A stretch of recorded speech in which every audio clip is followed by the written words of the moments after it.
Quel avenir pour le Festival international du scoop et du journalisme d'Angers? La question est aujourd'hui clairement posée après l'annonce ce week-end de la suppression de la subvention versée par la ville d'Angers à cette manifestation en 2009.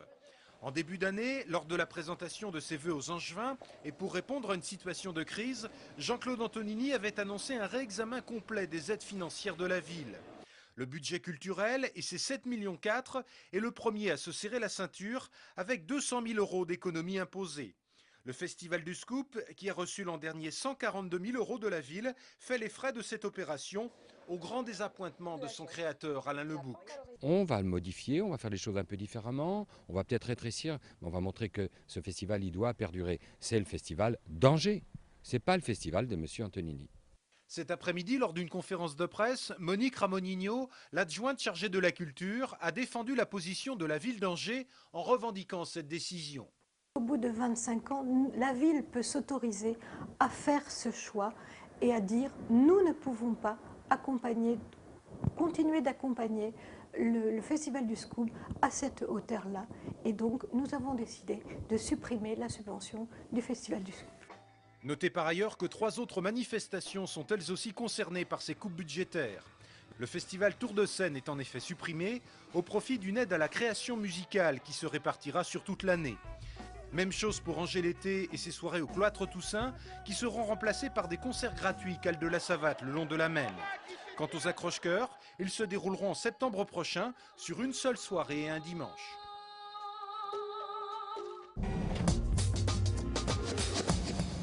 C'est sur les bords de Loire, à hauteur du pont du Grand Bras, entre Saint-Georges-sur-Loire et Chalonne, que le corps d'un adolescent a été repéré samedi par 2 jeunes en kayak. Selon les premiers éléments de l'enquête, les vêtements de la victime correspondraient à ceux portés par Simon, le jeune homme de 16 ans porté disparu à la Poissonnière, non loin de là, depuis le 7 février dernier.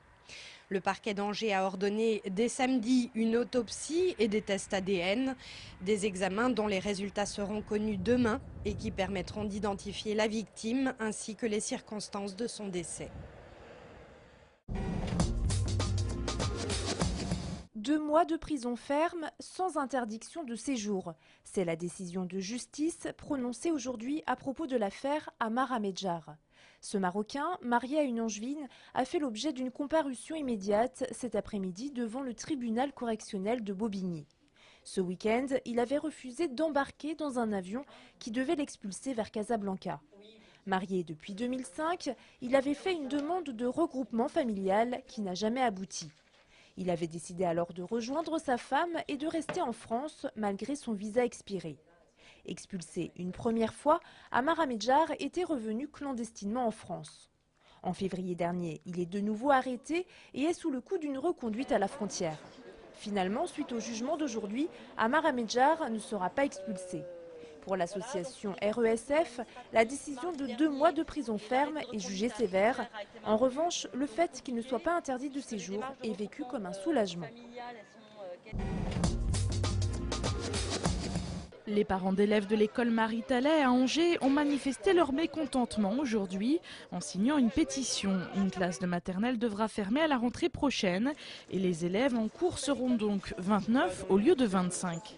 Nous sommes quand même très étonnés de ne pas avoir de réponse de l'inspection académique. Nous avons envoyé courrier, fax, scan, enfin nous avons déjà saisi plusieurs fois l'inspection académique qui pour l'instant est sourd à notre mobilisation qui commence effectivement à prendre de l'ampleur.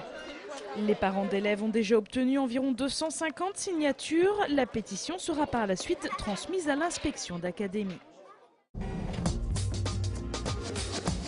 2 amuse-bouches, une raviole, à suivre une caille, un chevreuil. C'est aujourd'hui que la nouvelle édition du célèbre guide gastronomique Michelin paraissait. Le guide distribue chaque année les étoiles. Pas de problème pour le Favre d'Anne à Angers qui conserve son étoile gagnée l'année dernière.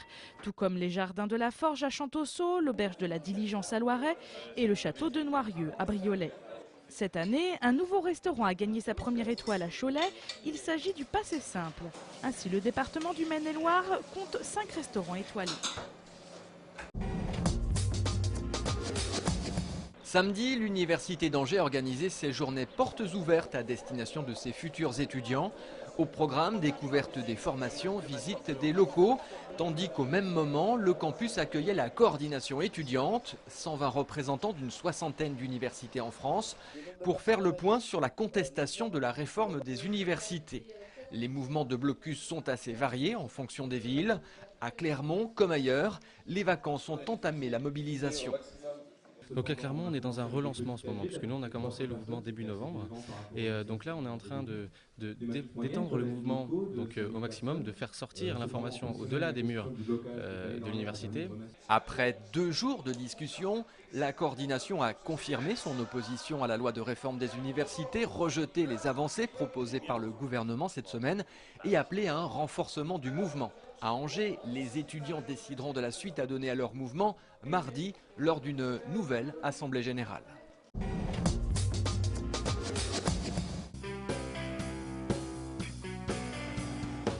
De jour en jour, plus vivement, mes yeux dans l'entrebâillement.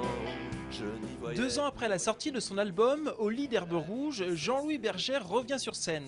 L'auteur-compositeur-interprète fait son retour demain dans un lieu bien connu des Angevins, le Grand Théâtre d'Angers. Du désamour, le temps de faire demi-tour, tout juste le temps de sortir.